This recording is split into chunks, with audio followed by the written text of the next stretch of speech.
विमल पोलो जुबा केसरी, हर पल मनाओ केसरी त्योहार। राजकुमार भाटी, आपसे शुरू करूंगा। भाटी जी, ये देश की सरकार बिहार का चुनाव जो है, ये क्या संबंध है? हमें तो समझ में नहीं आया, आप ही समझाइए जरा। देखिए, बिहार की भूमि बहुत क्रांतिकारी भूमि है और जब जब देश पर तानाशाही का खतरा मंडराया है, जब जब देश में संविधान को खतरा हुआ, लोकतंत्र को खतरा हुआ, बिहार ने शुरुआत की है। जैसे कि 1975 में बिहार से ही आंदोलन की शुरुआत हुई थी, जिसने कांग्रेस सरकार को बदला था, जिस कांग्रेस सरकार ने देश में इमरजेंसी लगाई थी। आज फिर उससे भी 50 गुना खतरा देश के संविधान पर मंडरा रहा है। आज की सरकार हर दृष्टिकोण से, हर तरीके से, हर षड्यंत्र कर करके, साजिश कर करके देश के संविधान का महत्व कम कर रही है। देश में लोकतंत्र को खतरा है। देश के विपक्ष को और मीडिया को, दोनों को दबाया जा रहा है, दोनों की आवाज़ बंद की जा रही है। ऐसे समय में फिर बिहार से एक क्रांति की शुरुआत है और इस चुनाव में बिहार की जनता एनडीए का सफाया करेगी और एनडीए का सफाया होते ही इनमें आपस में इतने झगड़े होंगे कि केंद्र की सरकार संकट में आ जाएगी। ये सरल सा सूत्र है। बिल्कुल। किस किस के झगड़े होंगे ये भी बताइए ना जरा। एनडीए में झगड़े शुरू हो जाएंगे, आपने कहा, किस किस के झगड़े, कौन कौन सी पार्टियां झगड़ेंगी? पहले तो बीजेपी आपस में ही लड़ेगी, बीजेपी के ग्रुप लड़ेंगे आपस में। बीजेपी में अब 4-5 ग्रुप बने हुए हैं। बीजेपी और आरएसएस में मतभेद हैं। आरएसएस का स्पष्ट मानना है कि नरेंद्र मोदी जी नुकसान कर रहे हैं उनकी विचारधारा को और उनके मिशन को बदनाम कर रहे हैं, उसकी छवि खराब कर रहे हैं और भविष्य में आरएसएस को लगता है कि आप आरएसएस का बायकॉट देश की जनता कर देगी, क्योंकि आरएसएस समर्थित सरकार इस तरह के निर्णय ले रही है। फिर बीजेपी के जो सहयोगी दल हैं उनसे झगड़ा होगा। तो इसमें पूरे में जो कहते हैं नहीं, वो दलिया जो बिखरने की जो आते हैं, रायता बिखरना चौराहे पे, रायता फैलेगा चौराहे पे, बिहार चुनाव के बाद चौराहे पर रायता फैलेगा। अच्छा। और निश्चित तौर पर ये कोई खाली सांकेतिक भाषा नहीं है, बिल्कुल सीधी सीधी बात है। बिहार चुनाव के बाद केंद्र सरकार को बहुत बड़ा खतरा उत्पन्न होने वाला है और केंद्र सरकार गिर जाएगी, बदल जाएगी। अच्छा, अगर बिहार चुनाव एनडीए हारा तो केंद्र सरकार गिर जाएगी। अगर तो हटाई दो, एनडीए तो हार रहा है, बहुत बुरी तरह हार रहा है। ठीक है। बिहार और में अगर ठीक है, और अगर एनडीए जीत गया तब क्या होगा भाटी जी? फिर तो और भी ज्यादा बड़ा बवाल होगा। अगर जनमत का अपमान किया गया किसी जोड़ तोड़ से, क्योंकि ईमानदारी से तो ये जीत नहीं रहे। देखिए, सारी रिपोर्ट, सारे सर्वे ये बता रहे हैं और जो बिहार का जनमानस है, जो बिहार की आवाज आ रही है, जो बिहार की जनता की आवाज है, वो एनडीए के खिलाफ है। एनडीए को, सरकार को हटाना चाहती है बिहार की जनता।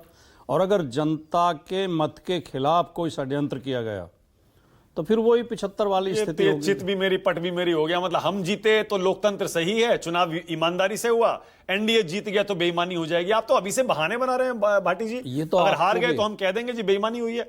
मानक जी, ये तो आपको भी कहना चाहिए, आपको भी, मतलब मीडिया को भी कहना चाहिए। जब विपक्ष जीतता है तो इस बात का सबूत होता है कि लोकतंत्र है, चुनाव निष्पक्ष हुए हैं। और सरकार ही अगर ये क्या बात हुई भाटी जी?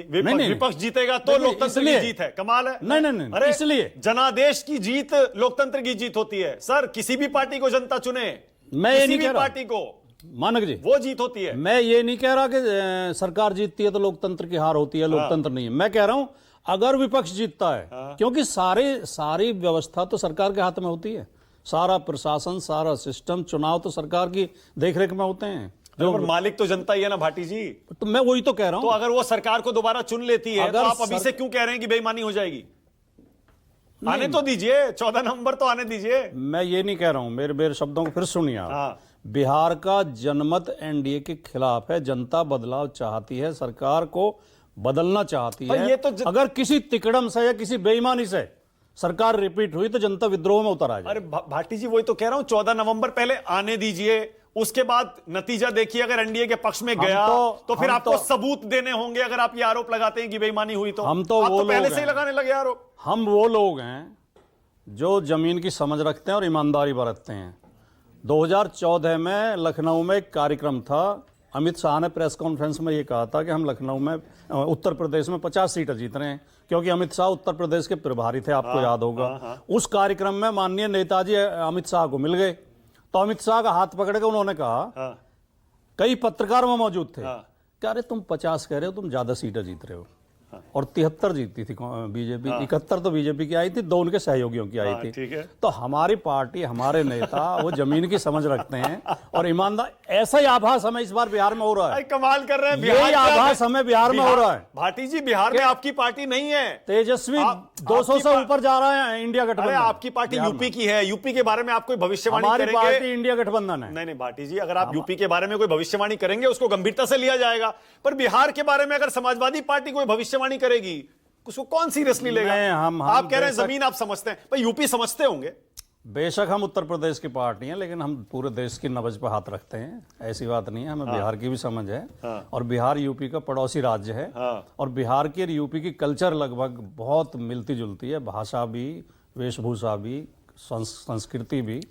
हमें बिहार का पूरा इंडिया गठबंधन 200 से ऊपर जा रहा है बिहार में। ओके, और ये अवध के बाद मगध, ये क्या नहीं, मतलब है? मगध के बाद अवध, वो आपके यहाँ टाइटल गलत लग गया। मगध बिहार।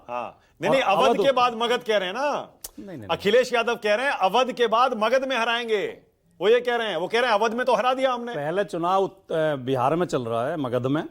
अभी ना मगध हराएंगे, उसके बाद यूपी में होना 27। अच्छा, नहीं, हमें फिर अवध हराएंगे। नहीं, हमें ये लगा अखिलेश जी कह रहे हैं कि लोकसभा में हमने इनको अवध में हरा दिया और अब उसके बाद अब मगध में यहाँ चुनाव में हराएंगे। नहीं, वैसे मैंने ये डायलॉग सुना नहीं है। तो उन्होंने अगर ऐसा कहा होगा तो यही अर्थ होगा कि लोकसभा में हरा दिया है। तो मैं पर बिहार में अखिलेश जी का क्या जनाधार होगा, समाजवादी पार्टी का क्या जनाधार होगा? क्योंकि उनके, देखिए, उनके प्रचार करने जाने से संदेश तो ये जाता है कि इंडिया गठबंधन के नेता आ रहे हैं, पर क्या अखिलेश जी का कुछ जनाधार बिहार में है? आज अखिलेश यादव जी ने पहली जनसभा बिहार में की है। जब अखिलेश यादव जी सभा में पहुंचे हैं, वो विजुअल्स जो है यूट्यूब पे मौजूद हैं, आप देखिए कि लोगों ने कितने उत्साह के साथ उनका स्वागत किया और कितने नारे लगे हैं अखिलेश यादव के समर्थन में। अब आप टीवी स्टूडियो में बैठ के कहते रहे कि अखिलेश यादव को बिहार में समर्थन नहीं है, लेकिन जनता तो दिख रही है समर्थन। तो कुछ 5-7 सीटें जनता तो इतनी उत्साहित हो गई अखिलेश यादव के आते ही कि नारे लगाने लगे लोग। 5-7 सीटें मांग लेते, फिर आप भी अपने उम्मीदवार उतार देते। नहीं, हमने पहले ही तय कर लिया था। हमने ये सीटों के बंटवारे से पहले हमारे नेता ने घोषणा कर दी थी, बिहार में हमारा उद्देश्य होगा एनडीए को हराना और इंडिया गठबंधन की सरकार बनाना। हम अपना प्रत्याशी नहीं उतारेंगे, हम इंडिया गठबंधन के प्रत्याशियों का समर्थन करेंगे। ठीक है, ये बहुत पहले कह दिया था, 6 महीने पहले।